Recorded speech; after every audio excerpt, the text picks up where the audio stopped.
Nossos amiguinhos não podiam nem imaginar o dia terrível que teria.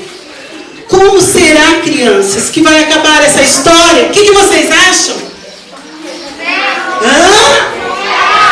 Será que eles vão apanhar muito?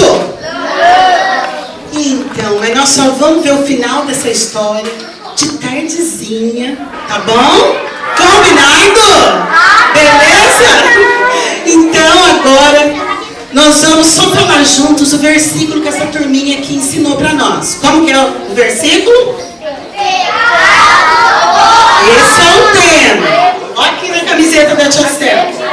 Pensem nisso, pois quem sabe que deve fazer o bem e não faz, comete pecado. Nós cometemos o pecado quando a gente sabe que deve fazer o bem e não faz. Beleza?